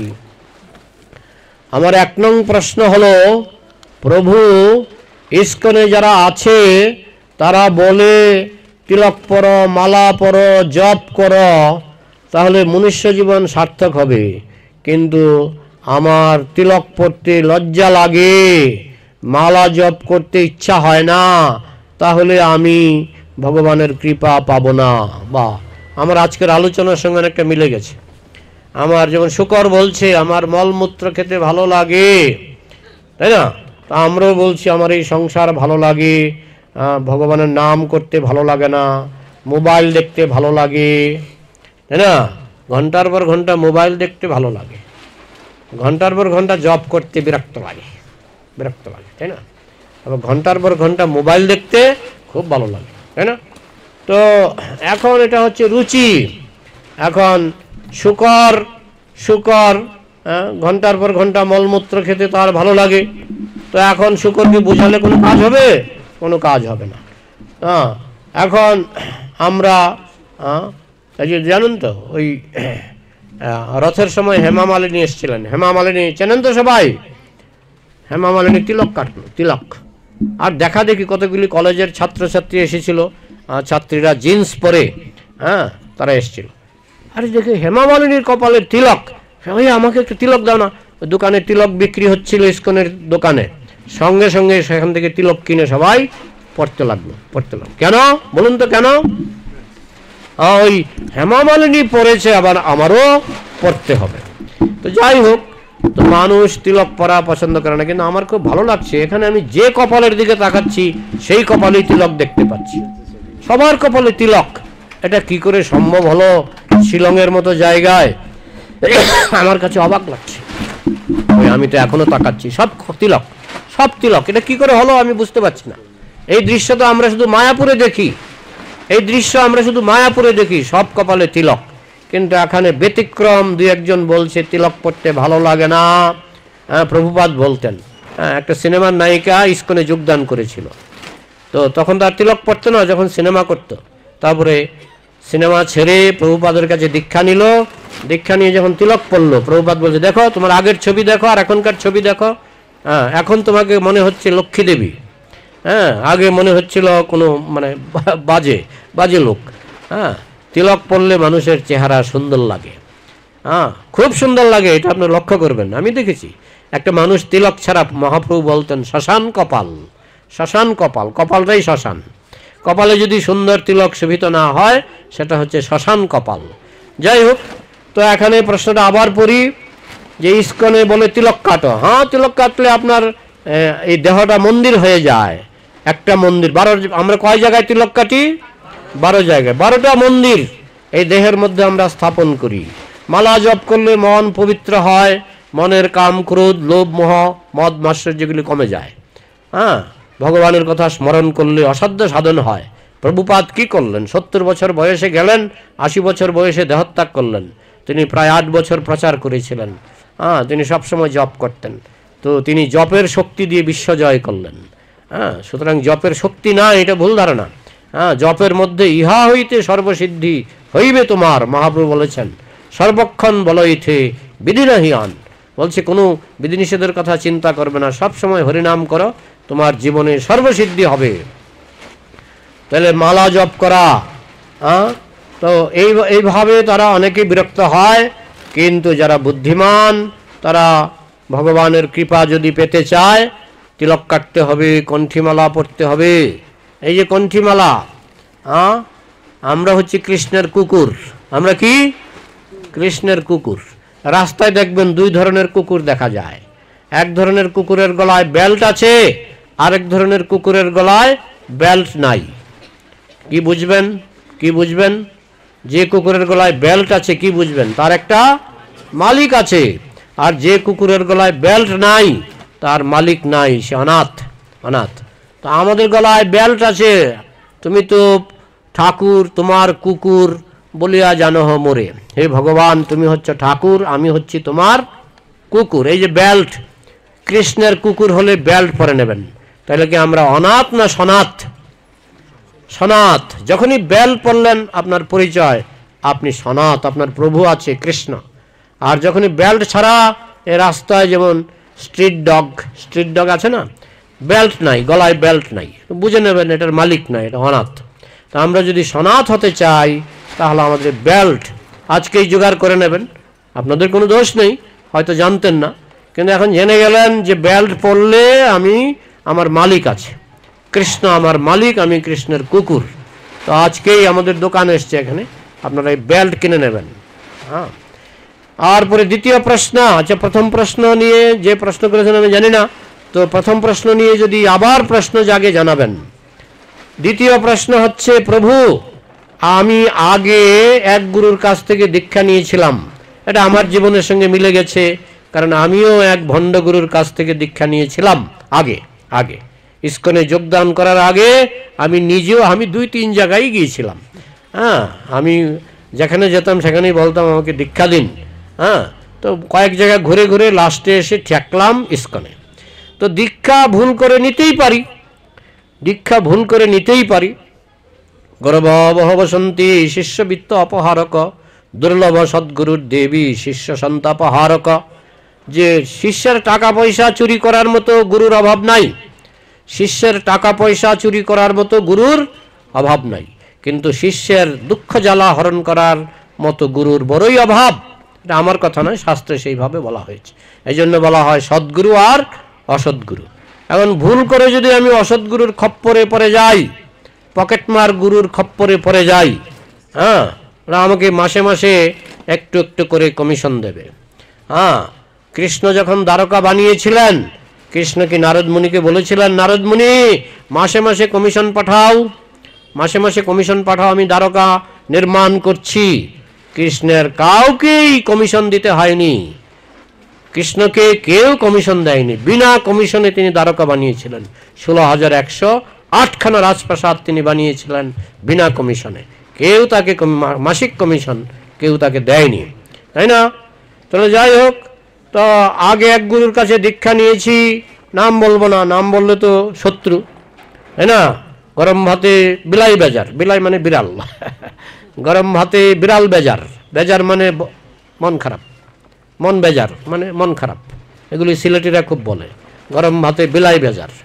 হ্যাঁ, তো গরম ভাত যদি বিড়ালকে খেতে দেন, বিড়াল এগিয়ে আসবে খাওয়ার লোভে, এসে দেখবে গরম, মুখটা একটু ইয়ে করে ভালো লাগছে না মানে গরম ভাতে বিলাই বেজার।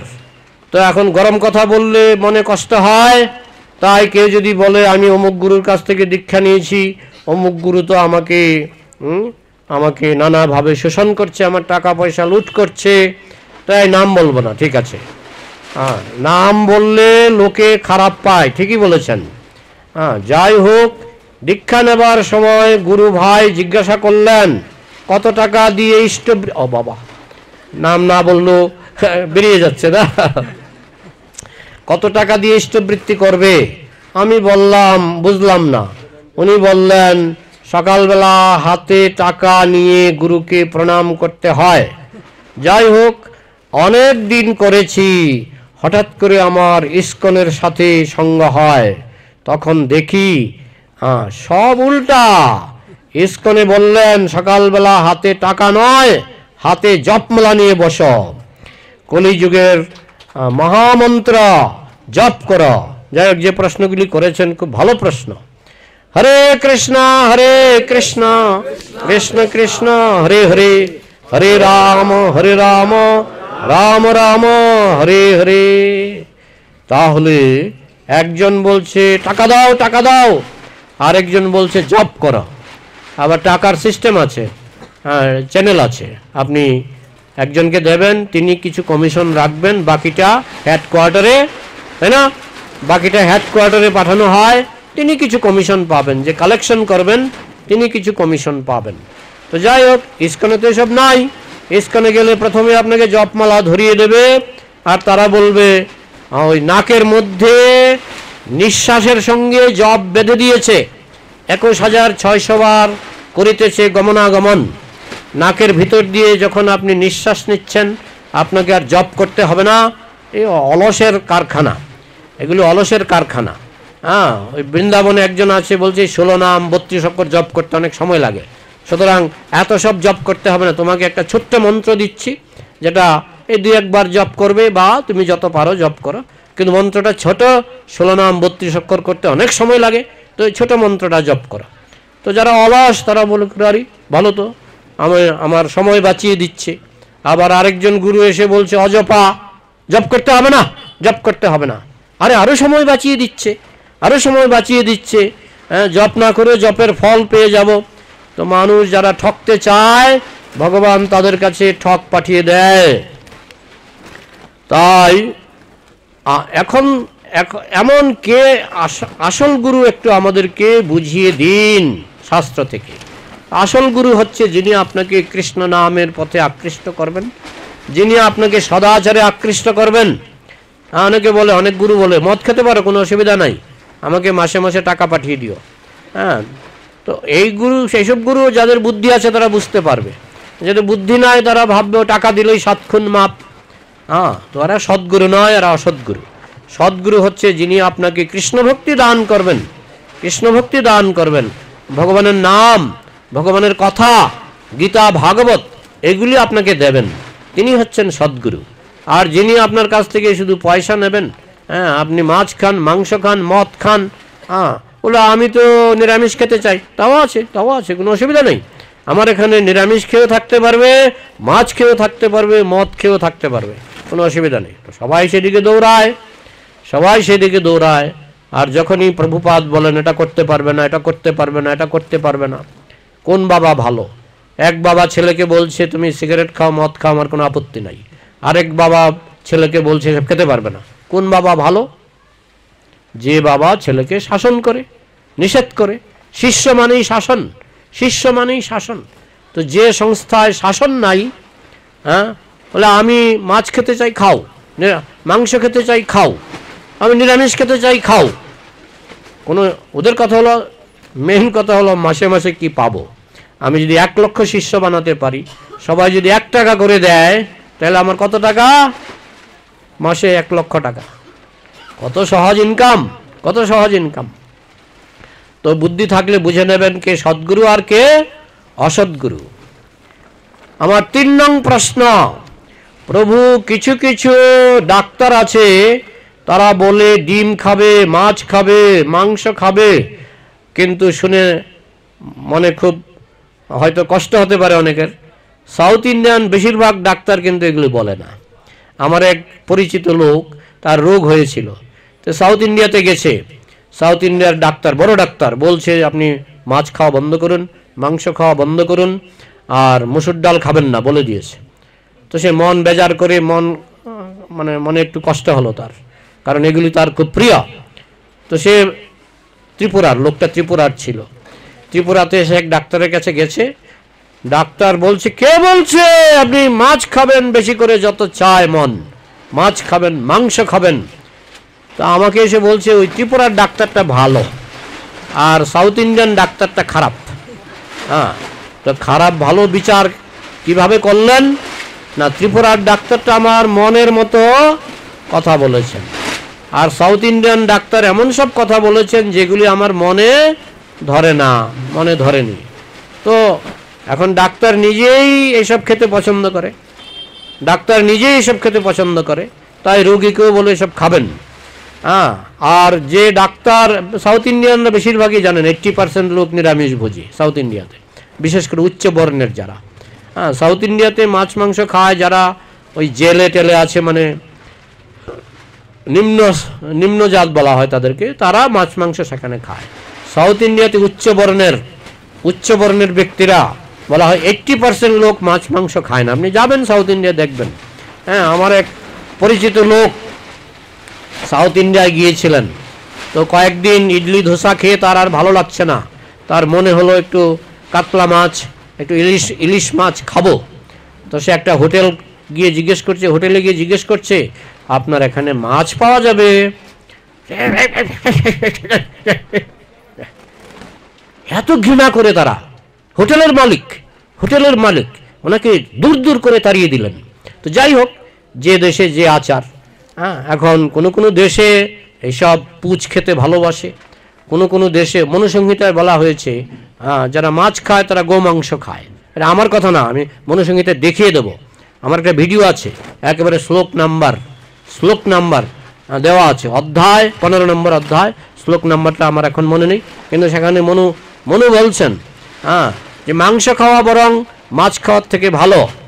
কারণ মাছ খেলে গোমাংস খাওয়া হয়, কিন্তু মাংস খেলে, ছাগলের মাংস খেলে সে ছাগলের মাংস খায়, গোমাংস খায় না। কিন্তু যে মাছ খায় সে গোমাংস খায়। মনুর কথা। তো যাই হোক, তা এখন যার যেটা পছন্দ সে মনে করে, যে সব পছন্দ করে সে মনে করে মনু একটা বাজে লোক। হ্যাঁ, আর যে সব পছন্দ করে না, সাউথ ইন্ডিয়া, মাছ মাংসের গন্ধ পেলে ওরা বমি করে। এদের কাছে আবার উপদেশগুলি খুব ভালো লাগে। মহাভারতে একটা অনুশাসন পর্ব, সেখানে অনেক শ্লোক আমার কাছে আছে, এগুলি আপনারা চাইলে আমি দেব। অনেক শ্লোকে বলা হচ্ছে যে নিরামিষ খাওয়া হচ্ছে সর্বশ্রেষ্ঠ। বলছে যদি নিরোগ জীবনযাপন করতে চান তাহলে নিরামিষ খাবেন। হ্যাঁ, এবং আমাদের ইস্কনে 4টা নিয়ম আছে, পালন করবেন, সহজে রোগ ব্যাধি হবে না। তো যাই হোক, এখন এক রকম ডাক্তার এক কথা বলে, যে নিজে ডিম খেতে পছন্দ করে। ডিমটা কি? একটা পাখির বীর্য। মাংস, এ তো আমি বললাম পুঁজ। তাহলে স্বাস্থ্য ভালো থাকবে। তো এই যে হাতি কি খায়? আমিষ না নিরামিষ? তা হাতির স্বাস্থ্য ভালো না খারাপ বলুন? আমার তো মনে হয় সমস্ত প্রাণীর মধ্যে হাতির স্বাস্থ্য সবচেয়ে ভালো, নিরামিষভোজী। আচ্ছা, বানরের দাঁতগুলি কিরকম? কুকুরের মতো না মানুষের মতো? বানরের দাঁতগুলি কুকুরের মতো না মানুষের মতো? মানুষের মতো। তো বানরকে যদি মাছ মাংস খাওয়ান, বানর মরে যায়, জানেন? বানরকে মাছ মাংস খাওয়ালে 1-2 মাসের মধ্যে মরে যাবে। আপনি যদি একটা বানরকে একটা বাক্সের মধ্যে বা একটা খাঁচার মধ্যে বন্দি করেন, তাকে নিরামিষ খেতে দেবেন না, তার খিদে লাগলে মাছ দেবেন, সে খাবে, কিন্তু 2 মাসের মধ্যে মারা যাবে, গ্যারান্টি, 2 মাসের মধ্যে মারা যাবে।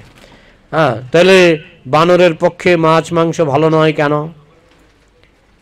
একটা হাতিকে যদি মাছ মাংস খেতে দেন সে মারা যাবে, নির্ঘাত গ্যারেন্টি, গ্যারেন্টি। তো বানরের পক্ষে মাছ মাংস ভালো নয় কেন? এটা তো প্রোটিন আছে, সবাই বলে প্রোটিন আছে, তো বানরের পক্ষে ভালো নয় কেন? হ্যাঁ, যারা মাছ মাংস খাবে তাদের দাঁতগুলি হবে কুকুরের মতো, বানরের মতো নয়। তো মানুষের দাঁত কি কুকুরের মতো না বানরের মতো? বানরের মতো। অনেকে বলে না না বানরেরও লম্বা দাঁত আছে। আরে লম্বা দাঁত আছে মানি, লম্বা দাঁত আছে মানি, আমাদেরও আছে, কিন্তু বানর কি মাছ মাংস খায়? খায় না, খায় না, তাই না? আর স্বাভাবিক খাদ্য হচ্ছে নিরামিষ। হ্যাঁ, নিরামিষ প্রাণীর অনেক লক্ষণ আছে। কুকুর কিভাবে জল খায়? চেটে চেটে। গরু কিভাবে জল খায়? চুমুক দিয়ে। মানুষ কিভাবে জল খায়? চুমুক দিয়ে। বহু লক্ষণ আছে, বহু জিনিস মিলানো আছে। হ্যাঁ, আমাদের দেহটা হচ্ছে নিরামিষভোজী দেহ। হ্যাঁ, হরিণের যে নারী ভুঁড়ি প্রায় 28 ফুট লম্বা, আর বাঘের নারী ভুঁড়ি 3 ফুট। কারণ মাংস খেলে না এটা তাড়াতাড়ি পায়খানা করে বের করতে হবে, না হলে শরীরে বিষ হয়ে যাবে। তাই 3 ফুট লম্বা, মাংস খায় আর বের করে দেয়, হ্যাঁ, যাতে শরীরে বিষক্রিয়া না হয়। আর হরিণ গরু এদের প্রায় 28 ফুট নারী ভুঁড়ি, মানুষের নারী ভুঁড়ি 30 ফুট। তার মানে মানুষ তাদের নারী ভুঁড়িটা নিরামিষভোজী নারী ভুঁড়ি।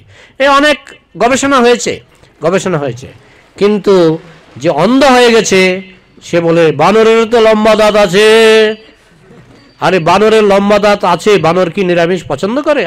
আমিষ পছন্দ করে? তাকে জোর করে আমিষ খাওয়ালে সে মরে যায়, রোগগ্রস্ত হয়। কিন্তু অন্ধ হয়ে গেছে, অন্ধ হয়ে গেছে, তাকে বোঝালেও বুঝবে না। তা এখন ডাক্তার যারা নিজেরাই এসব পছন্দ করে, তারা তো এসব বলবেই। কিন্তু ইসকন বলে এইগুলি ছাড়তে হবে। হ্যাঁ, আমাদের মায়াপুরে আমি 5-6খানা মৃত্যু দেখেছি, 5-6খানা মৃত্যু।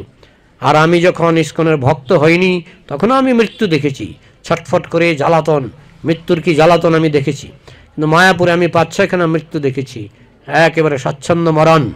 হ্যাঁ, এই আজকে সন্ধ্যা আরতিতে এসছে, কালকে শুনি নাই। হ্যাঁ, এরা মোটামুটি কেউ 30 বছর, কেউ 40 বছর, কেউ 50 বছর নিরামিষ খেয়েছে। নিরামিষ খেলে আপনার মৃত্যু যন্ত্রণা কমবেই, মৃত্যু যন্ত্রণা কমবেই। হ্যাঁ, আবার দেখুন শিল প্রভুপাদ নিরামিষ খেতেন। তিনি যখন আমেরিকায় গেলেন বৃদ্ধ বয়সে, তিনি জাহাজে করে 1 মাস ছিলেন, তার হার্ট অ্যাটাক হয়েছিল।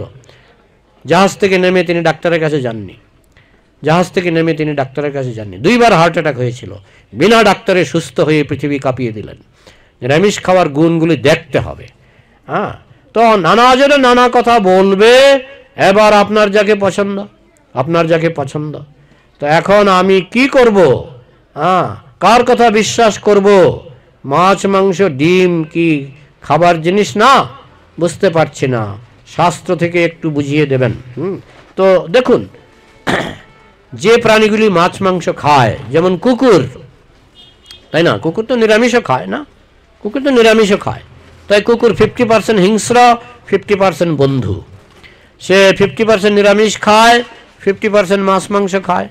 তাই সে মালিককে খুব ভালোবাসে, আবার অন্য লোক দেখলে ঘেউ ঘেউ করে। হ্যাঁ, আচ্ছা, হাতি নিরামিষভোজী। আমি দেখেছি একটা বাচ্চা গিয়ে হাতির শোর ধরে দাঁড়িয়ে আছে, একটা ছোট বাচ্চা শিশু হাতির শোর ধরে দাঁড়িয়ে আছে। হ্যাঁ, একটা শিশু যদি বাঘের গিয়ে সঙ্গে গলাগুলি করে, বাঘ কি করবে? এটা আচরণ থেকেও বোঝা যায়। যে সমস্ত প্রাণীগুলি মাংসভোজী, যেমন ব্যাং, সাপ, সাপ ছোবল দেয়। হ্যাঁ, বাঘ সিংহ আক্রমণ করে, এরা হিংস্র। হ্যাঁ, আর যে সমস্ত প্রাণীগুলি নিরামিষভোজী, হরিণ, বন্ধুত্ব করা যায়, গরু বন্ধুত্ব করা যায়, হাতি বন্ধুত্ব করা যায়। কিন্তু আমিষভোজী প্রাণীর সঙ্গে বন্ধুত্ব করা কঠিন। আমিষভোজী প্রাণী মানেই উগ্রপন্থী, উগ্রপন্থী। আপনি দেখবেন বাঘ উগ্রপন্থী, হ্যাঁ, সিংহ উগ্রপন্থী, হায়না উগ্রপন্থী, এরা সব উগ্রপন্থী। তো আপনি যদি বুদ্ধি থাকে আপনি সঠিক জিনিসটা বুঝতে পারবেন। আমি 3টা প্রশ্ন রেডিমেড পেয়েছিলাম, তাই উত্তর দিলাম। এবার নিঃসংকোচে প্রশ্ন করুন, নিঃসংকোচে প্রশ্ন করুন।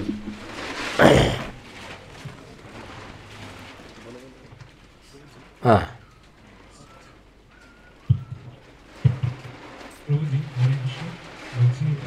যে গুরু মানে কৃষ্ণ ছাড়া অন্য দেবীর নাম প্রচার করছে, তাকে কি নকল গুরু বলে ধরবে?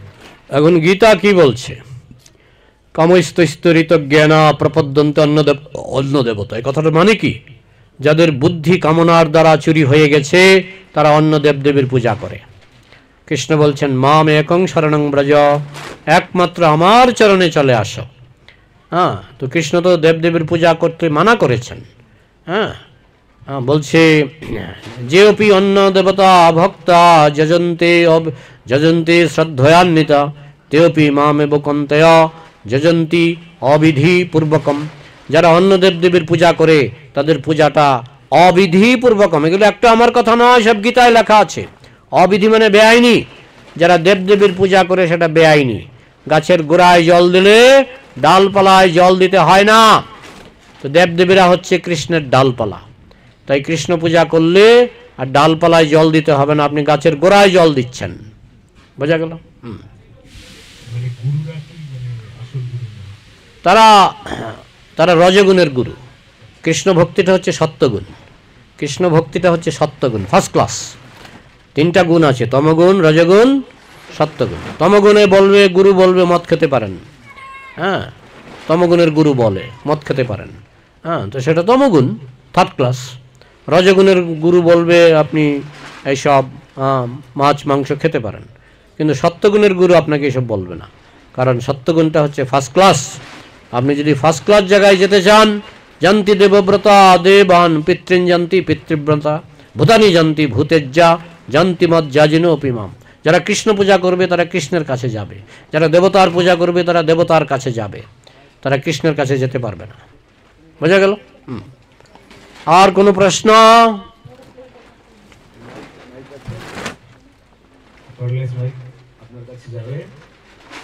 নিঃসংকোচে প্রশ্ন করবেন। ওই আমি এখান থেকে চলে যাওয়ার পরে আরে প্রভু বলেছে বলেছে বলেছে ঠিক আছে, আমার ডান কান দিয়ে ঢুকেছে, বা কান দিয়ে সব বের করে দিলাম। প্রশ্ন করুন, প্রশ্ন করুন, আমরা উত্তর দিতে প্রস্তুত। হ্যাঁ,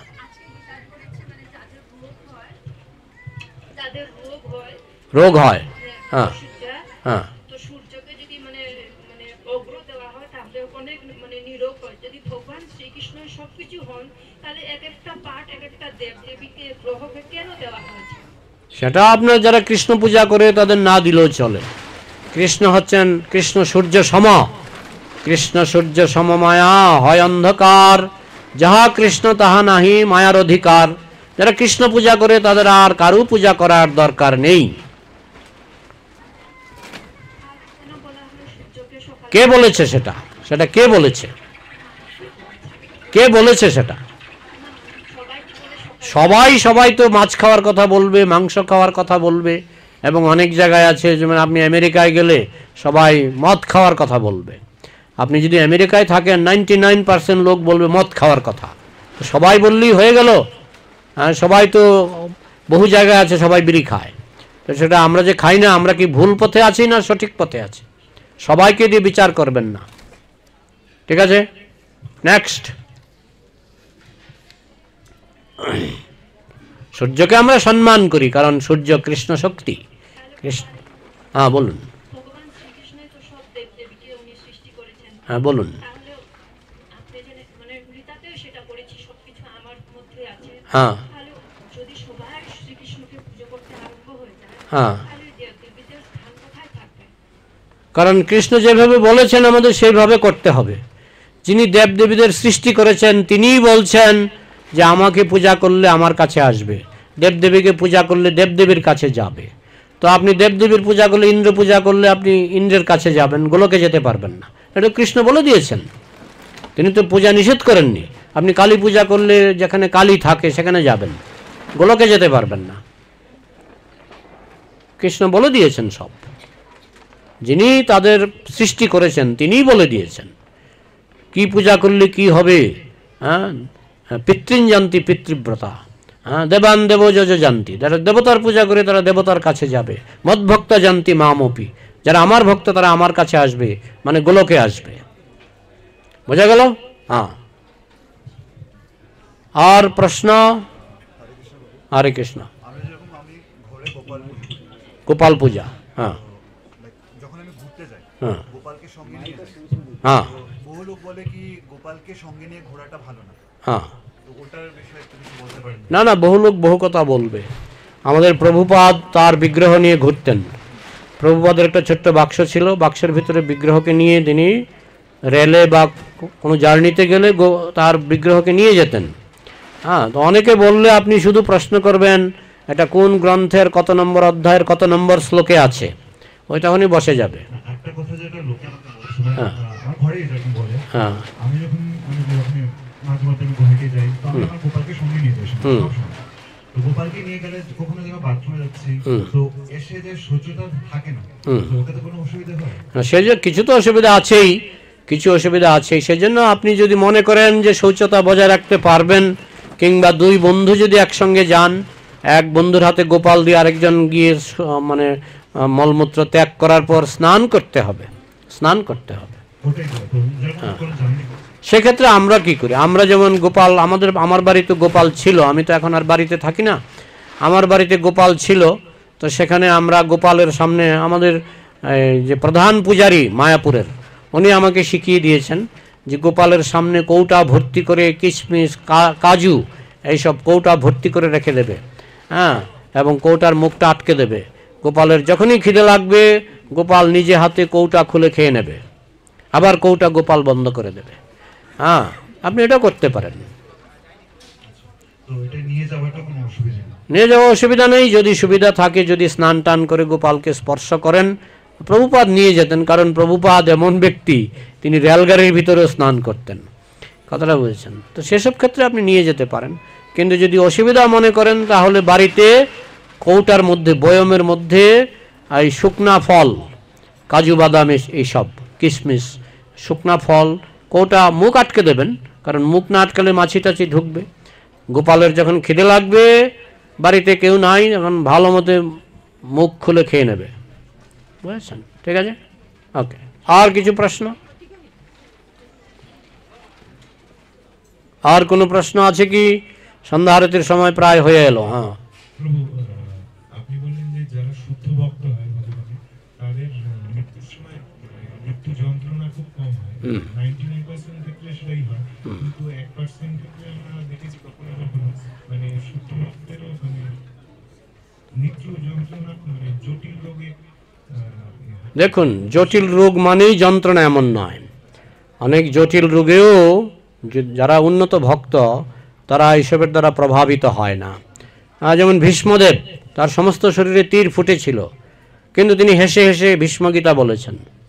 তার সমস্ত শরীরে তীর ফুটে আছে, একটা কাঁটা ফুটলে আমরা হাহুতাশ করি। ভীষ্মদেবের সমস্ত শরীরে মাথা থেকে পা পর্যন্ত তীর ফুটেছিল। তো কেউ বলতে পারে যে ভীষ্মদেব কষ্টে মারা গেছে। কষ্টে মারা গেলে তিনি কি করে? তিনি যখন ভীষ্মগীতা বলছিলেন হাসতে হাসতে বলছিলেন। হ্যাঁ, তো যত দেখো বৈষ্ণবেরও ব্যবহার দুঃখ, নিশ্চয়ই জানিও সেই পরানন্দ সুখ। বৈষ্ণবের দুঃখ নাই, তবে বলতে পারেন যে দেখলাম একজন বৈষ্ণব কষ্ট পেয়ে মারা গেছে। দেখুন, সমস্ত বৈষ্ণবের ব্যক্তিগত জীবন আমরা জানি না। অনেকে তিলক পরেও তো অনাচার করে। সব অনাচার কি আপনাকে এসে বলে দেবে? আপনাকে বলবে সব অনাচার? বলবে না। তো সেক্ষেত্রে সে কষ্ট পেতেই পারে, সেক্ষেত্রে সে কষ্ট পেতেই পারে। বোঝা গেল? অনেক সময় মানে ভক্তদের পাপটা যে গুরু মহারাজ নিচ্ছে, সে তো দীক্ষার আগে, দীক্ষার পরে তো পাপ গুরু মহারাজ নেবেন না। দীক্ষার আগের পাপগুলি গুরু মহারাজ নিয়ে নেন। হ্যাঁ, দীক্ষার পরে নেবেন না। দীক্ষার পরে অনেক সময় গুরু মহারাজ যদি মনে করেন নিতে পারেন, কিন্তু দীক্ষার পরে সাধারণত গুরু মহারাজ কেন পাপ নেবেন? দীক্ষার আগের পাপগুলি নিয়ে নিচ্ছেন। ঠিক আছে? আর কিছু?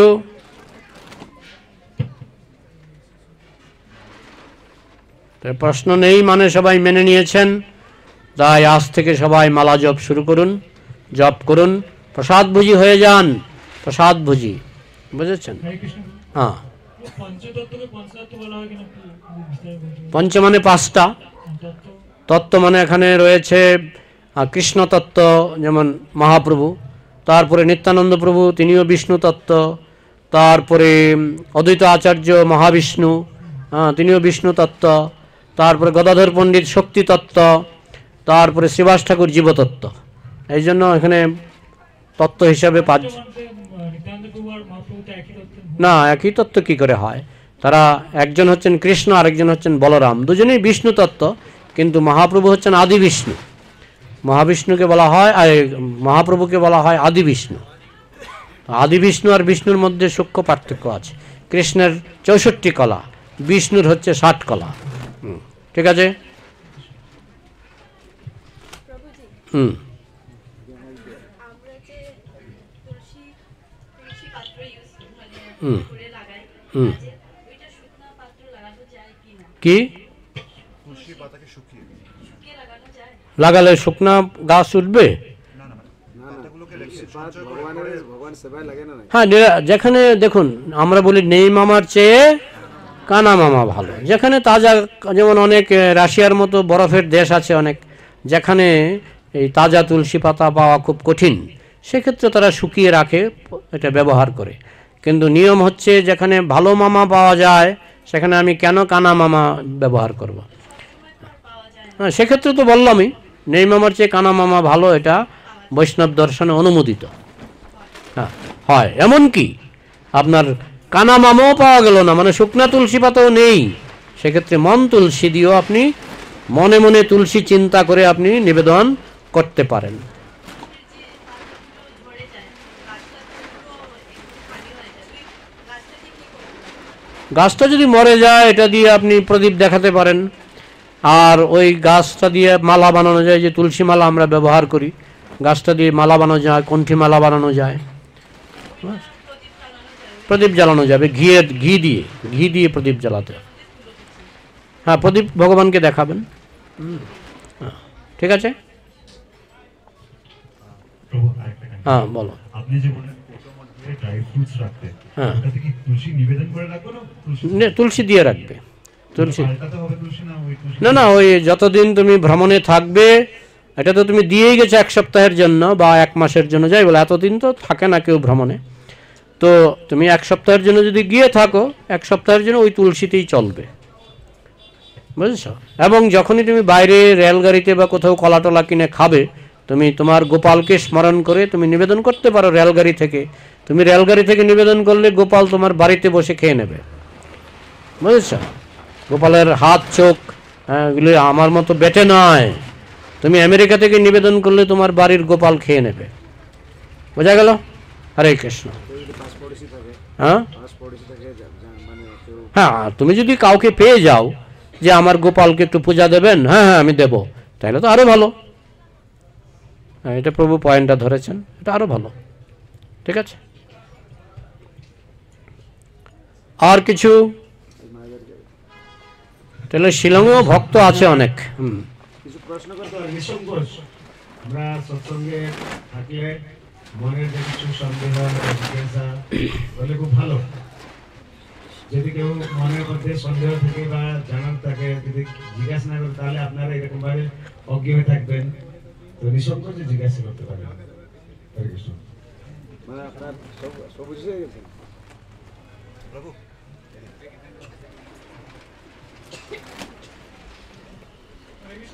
হরে কৃষ্ণ। মুখে লাগাই বলুন, মুখে লাগাই বলুন। মাইকটা মুখে লাগান। অনেকে মরে গেলে হুম। আত্মীয় স্বজন বা কি কোনো বাচ্চা হয়ে গেলে কপাল সেবা করা যাবে কি করা যাবে না? সেক্ষেত্রে বলা হচ্ছে যারা শুদ্ধ ভক্ত তাদের কোনো অসুজ নেই। কেউ মারা গেলেও তারা গোপাল সেবা করতে পারবেন যদি শুদ্ধ ভক্ত হয়। শুদ্ধ ভক্ত না হলে মনের মধ্যে দুঃখ ব্যথা নিয়ে একদিকে গোপাল সেবা করছেন, একদিকে কান্না করছেন, সেসব ক্ষেত্রে বলা হয় না, যতদিন তোমার মনের ব্যথা দূর না হচ্ছে ততদিন তুমি সেবা করবে না। তখন আত্মীয় স্বজনের মাধ্যমে, গুরু ভাইয়ের মাধ্যমে সেবা চালিয়ে নিতে হয়। কিন্তু যে শুদ্ধ ভক্ত, সে তো এইসবের দ্বারা প্রভাবিত হয় না, তাই তার কোনো অসুখ নাই। বোঝা গেল? হ্যাঁ,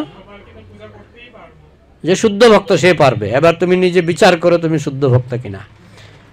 একটা ব্যাপার হচ্ছে, যদি কেউ মারা গেলে আমার যদি অনুশোচনা না হয়, আমার যদি মনে কোনো দুঃখ না হয়, তাহলে বুঝবে যে তুমি শুদ্ধ ভক্ত। অশুচ্চানন্য শৌচস্তং প্রজ্ঞাবাদংশ্চ ভাষসে। যারা শুদ্ধ ভক্ত, কেউ মারা গেলে তারা বিচলিত হয় না, তারা গোপাল সেবা সঙ্গে সঙ্গেই করতে পারবে।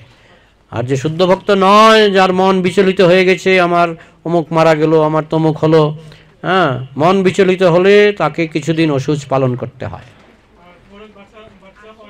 এই তো মন যদি বিচলিত হয়, আমার বাচ্চা হয়েছে, কি আনন্দ, কি আনন্দ, কি মজা, কি মজা, এদিকে গোপালের সেবা করছে, মনে মনে বাচ্চার মুখটা মনে ভেসে উঠছে, হ্যাঁ, সেসব ক্ষেত্রে কিছুদিন না করাই ভালো, অসুচ মানতে হয়।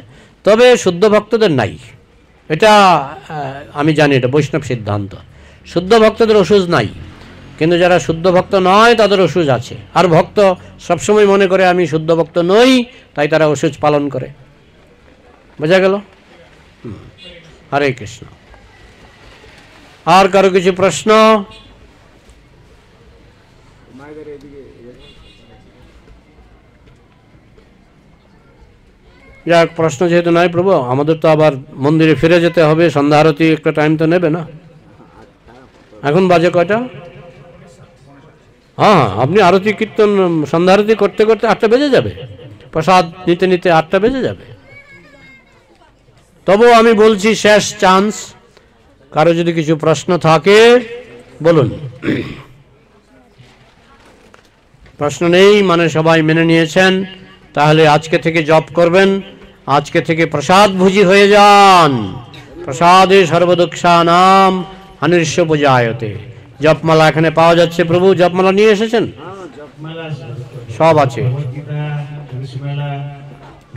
এবার সবাই যখন তিলক কেটেছেন, তাহলে আমি বুঝতে পারছি এটা একটা ছোট মায়াপুর, এটা একটা ছোট মায়াপুর। এখানে বাইরে তিলক হলে ভিতরে তিলক হবে, তার মানে আপনারা প্রসাদ ভুজি হয়ে যাবেন, জপ করবেন। হরে কৃষ্ণ কৃষ্ণ কৃষ্ণ হরে হরে, হরে রাম রাম রাম হরে হরে। আমার ইউটিউব চ্যানেল দয়া করে সাবস্ক্রাইব করবেন।